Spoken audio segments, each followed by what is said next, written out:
안녕하십니까, 베르 목사입니다. 오늘은 창세기 2장 1절 말씀을 보도록 하겠습니다. 1절 말씀을 제가 읽어드리겠습니다. 천지와 만물이 다 이루어지니라. 천지와 만물이 다 이루어지니라 하였습니다. 천지 창조가 진행사에서 본다면 영으로는 지금도 하나님께서 계속해서 짓고 계십니다. 성령으로 거듭이 나면 이것이 천지 창조입니다. 육으로 보면 이미 자연 만물을 하나님이 창조하셨습니다. 영으로도 계속해서 찾고 구하는 자에게 오셔서 주님의 성품으로 우리 마음속에서 지금도 짓고 계신 것입니다. 천지 창조가 육영에서는 계속해서 짓고 계시지만 생명의 세계에서는 한 사람도 안 이루어졌습니다. 그럼 언제 이루어집니까? 마지막 날에 이루어지는 겁니다. 인간에게만 안 이루어졌지 하나님 안에서는 다 이루어진 것입니다. 왜냐? 하나님은 알파와 오메가이시며 미래를 이미 보고 계시기 때문입니다. 천지 만물이라고 하면 육에서는 자연 만물이 맞습니다. 하지만 영에서는 예수님이 하늘이고 나는 땅이 되는 것입니다. 내가 거듭이 났다면 천지가 새로 지음을 받는 것입니다. 그러므로 우리는 생명의 부활을 통해서 구원이 확정되는 것입니다. 우리는 주님의 성품으로 지음을 받았다고 하여도 세월 속에서 소멸이 될 수 있기 때문에 생명의 부활을 통하여 새 하늘과 새 땅으로 바뀌는 것입니다. 그러므로 요한계시록 21장 1절에 보면은 또 내가 새 하늘과 새 땅을 보니 처음 하늘과 처음 땅이 없어졌다라고 하였습니다. 새 하늘과 새 땅에는 전지가 있고 전능이 있고 영광이 있고 권세가 있습니다.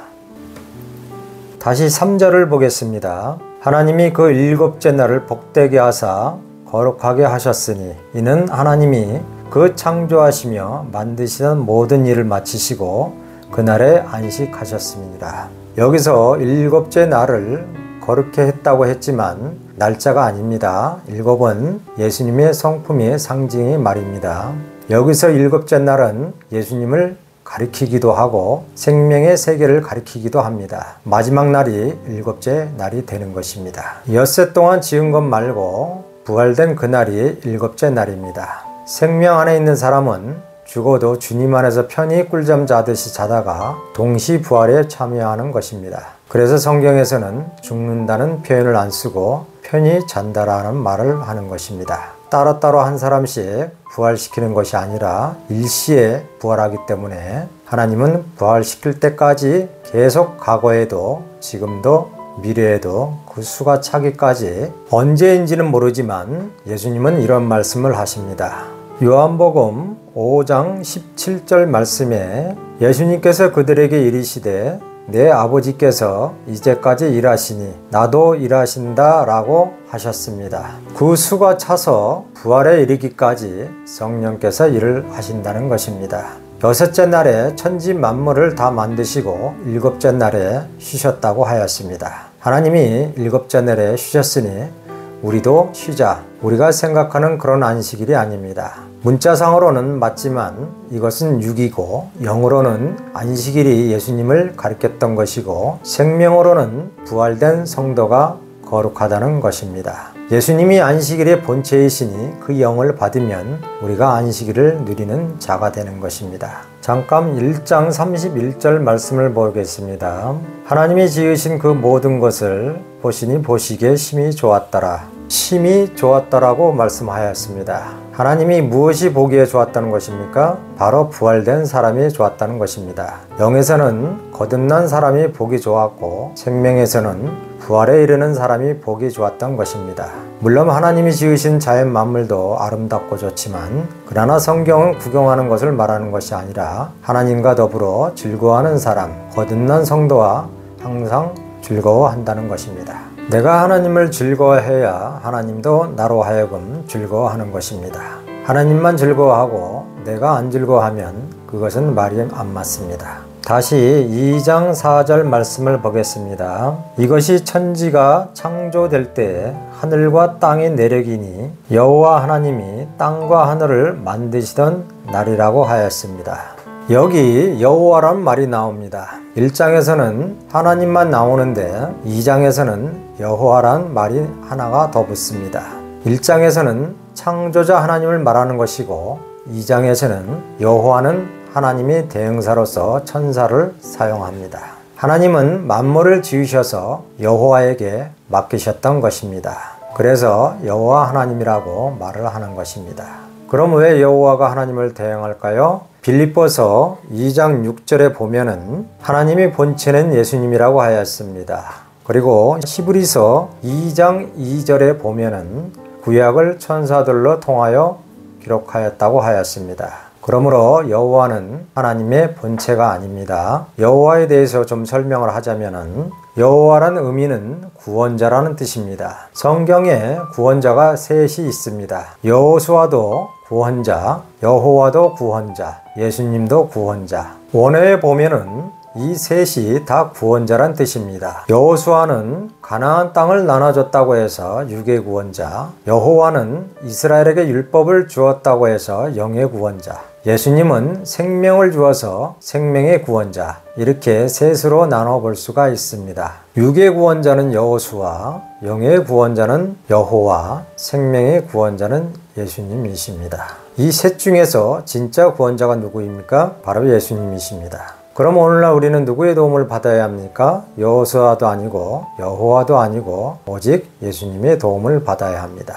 그럼 여호수아, 여호와는 뭐냐? 전부 예수님을 대행하는 그림자로 사용했던 것입니다. 어느 한 부분을 대행했던 것입니다. 2장 5절 6절 보겠습니다.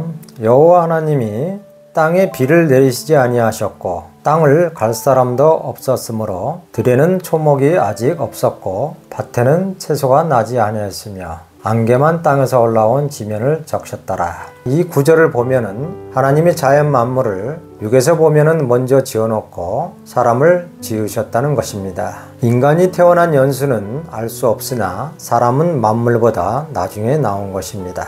다시 7절 말씀을 한번 보겠습니다. 여호와 하나님이 땅의 흙으로 사람을 지으시고 생기를 그 코에 불어넣으시니 사람이 생명이 되니라 라고 하였습니다. 여기 보니 여호와 하나님이 땅의 흙으로 사람을 지으셨다고 하였습니다.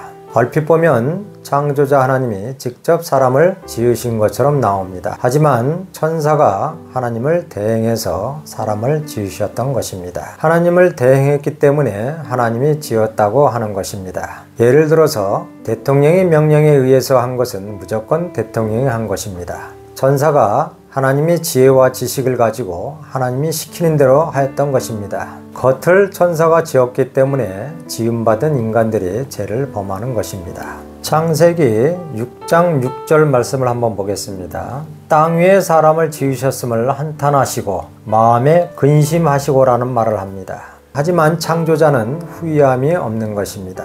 천사나 인간은 탄식과 근심하여도 창조자는 탄식을 안 합니다. 분명 여기서는 첫사람을 지으신 것은 하나님을 대행하는 천사였습니다. 하지만 예수님은 우리 마음속에다가 새 영을 짓는 일을 하십니다. 우리 몸은 흙으로 모양만 천사가 만들었고 우리 속에 생명을 짓는 일은 참 하나님이신 예수님은 우리 속에다가 영을 짓는 것이지 육을 짓는 것이 아닙니다. 그러나 하나님의 뜻을 이행했기 때문에 하나님이 했다고 하는 것입니다. 그래서 2장부터는 전부 여호와로 시작이 됩니다. 성경에는 이것을 천사들이라고 말을 하고 있습니다. 7절에 보면은 코에 불어넣으시니 생명이 되었다고 하였습니다. 여기 생명이 나옵니다. 생명이란 세 가지 의미를 가지고 있습니다. 첫 번째로 우리가 부활에 이르면 생명의 생령이 되는 것입니다. 살아있는 영이라는 뜻입니다. 두 번째로 우리가 거듭이 나면 우리의 영만 생명이 되는 것입니다. 내 마음만 생명이 된다는 것입니다. 세 번째로 우리 육체는 죽어야 하니까 생명이 아닙니다. 하지만 그리스도는 생명으로 세상에 오셨습니다. 그래서 육체가 죽임을 당하지 않고 영체로 바뀌는 것입니다. 그래서 우리 인간은 흙으로 돌아갑니다. 육은 흙으로 돌아가지만 썩지 않는 영의 육이 있습니다.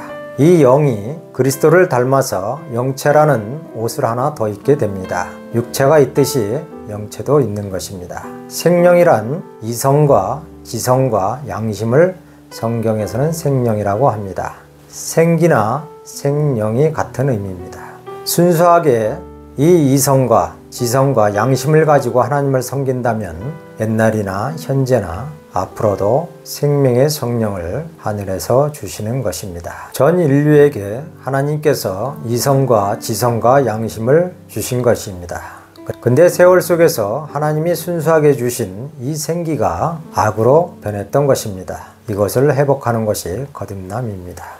그 회복은 오직 주님의 성품밖에 답이 없습니다. 그래서 사람이 순수하게 이성과 지성과 양심을 다해서 진실하고 참되고 정직하게 산다면 그 어디에 있든 성령을 주시는 것입니다. 그럼 이것이 생명이 되는 것입니다.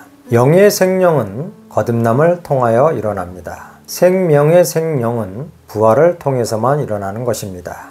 다시 8절 말씀을 보겠습니다. 여호와 하나님이 동방의 에덴의 동산을 창설하시고 그 지으신 사람을 거기에 두시니라. 이것이 사실인가 아닌가는 중요하지가 않습니다. 왜냐? 디모데전서 1장 4절에 보면은 신하와 끝없는 족보에 창념하지 말라고 하였습니다. 이것은 부속사로 예표로 말하고 있는 것입니다. 그리스도가 나를 주님의 성품으로 지으셨다면 나는 에덴 동산에 있는 것입니다. 하지만 반대로 내가 타락을 하게 된다면 나는 에덴 동산에서 쫓겨나는 것입니다. 이것을 에덴 동산으로 표현한 것 뿐입니다. 그리스도께서 우리를 거듭나게 하시면 무조건 에덴 동산에 두시는 것입니다. 그런데 우리가 불법을 행한다. 그러면 에덴 동산에서 쫓겨나는 것입니다.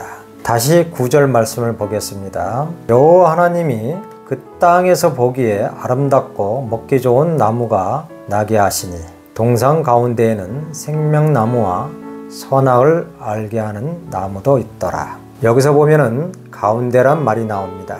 가운데가 두 개가 있습니다. 가운데란 중심을 말하는 것인데 우리 마음에 선악나무가 있습니다. 그리고 그리스도가 생명나무입니다. 그때 생명나무가 있을 리가 없습니다. 그때가 있으면 말이 안 됩니다.